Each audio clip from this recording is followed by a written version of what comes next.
Hi everybody, I was going to do a short video for you to show you how to get signed up for Screencast-o-matic in case you wanted to capture the information that is on your desktop or on your screen, record it so that you can create videos, share videos on a variety of things.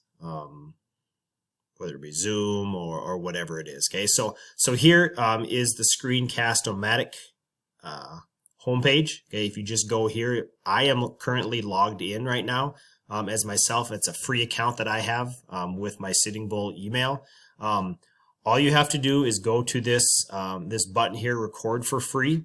It'll bring you up here to this this site here. If you click on launch free recorder, it'll actually start it without you even having an account. It won't let me do this because I am currently logged in and using Screencast-o-matic. But what happens is this outlined or dotted screen shows up and it shows you the area that you are recording in. Okay, it gives you an option of just recording the screen. You can also use the webcam only, like I'm not using the webcam only, but it gives you an option of the webcam, or you can do both, which is typically what I do. Okay? And so you choose which one you want, close that out, and then when you're ready to start recording, you hit record, okay, and start with that. Like I said, signing up is free. It does not, you can upgrade to do more within your, with using Screencast-o-matic, but you do not have to. This free recording is limited to 15 minutes at one time, which is probably enough, you know, for the majority of things that you might be wanting to do. You can do multiple things here. You can pause recordings, which I just did, even though you did not see me do that. And I'm going to try something live here that I have not tried before. I'm going to try to open up a Zoom meeting while I'm still doing this recording, which I think should work. And then that way, if you wanted to use this Screencast-o-matic to demonstrate your use of Zoom, you sure could do that. Okay? And so we will see if this meeting lost, because all I'm doing is launching or opening my personal Zoom meeting room, which you can get a free Zoom account in.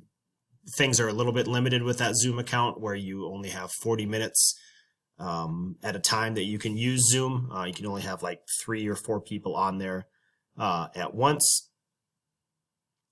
And I believe you should be seeing my screen here as soon as it loads and joins here. So this would give you the option then if you wanted to demonstrate yourself using Zoom or how to use Zoom and create a video and upload it to YouTube. And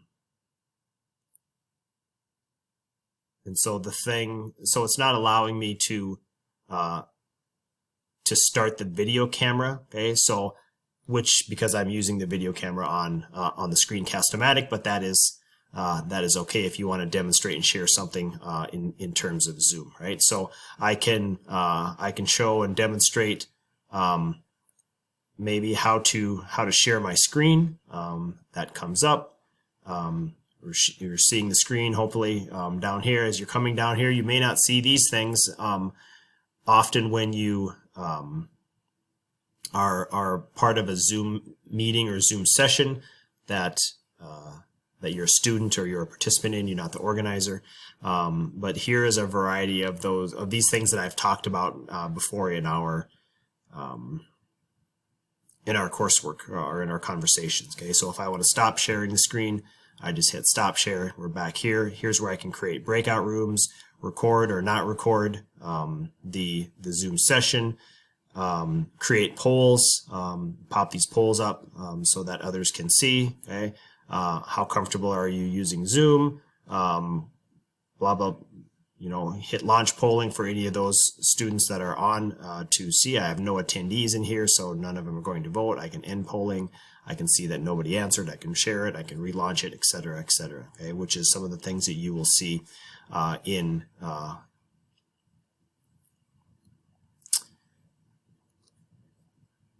those videos that I have posted on my SBC. Sorry, I lost my train of thought here. Okay, so So if I minimize this, go out of here.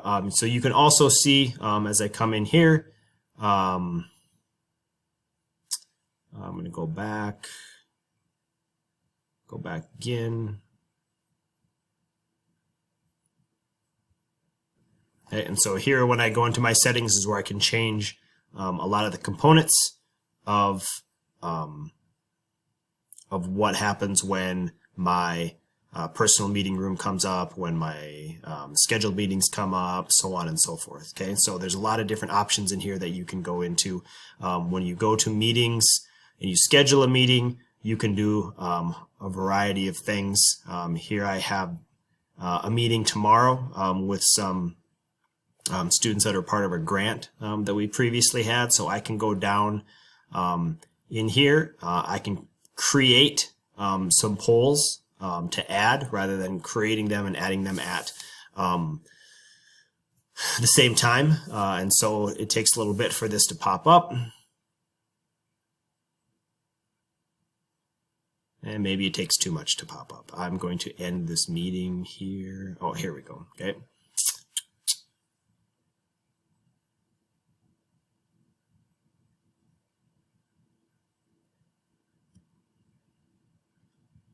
I don't need that on. So here you can see as it moves out of the way that I can type in a question here, do my answers. If it's one choice is correct or multiple choices are fine, whatever that might be.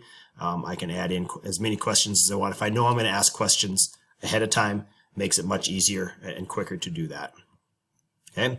Anyway, so I'm going out of Zoom here, back to Screencast-o-matic. It's free, screencast-o-matic.com. Okay. Launch the free recorder if you just want to launch it, okay, and not sign up for it. You can use it once if that's all you think you want to, but you can up here, for example, if I would go into the log out piece of that, it would take me out and also shut off my video, take me out. But all you have to do is sign in, provide an email address and a password, and you should be good to go. Okay, and so when you get done recording, down here, and I'm not sure if you can see that, but there's a little deal where I will push pause, okay, and then once I am done, right here it looks like this. It will say pause. Once I hit pause, then when I hit done, it'll give me the option of what I want to do with my video. Okay, and so you can save them or upload them to Screencast-o-matic if you want. It also gives you the option to upload it to YouTube. So if you have a YouTube channel, you can upload videos to that. It's super easy if you don't have a channel, just go to YouTube, sign up. Again, it's free. And so what happens is when I choose upload to YouTube, it'll go through that process of uploading, downloading the video to YouTube. I can name it, and then it'll show up in my videos, and I'll be able to share that link with that. Okay, so it's pretty easy to do that. Okay, if you have questions, let me know. Talk to you soon.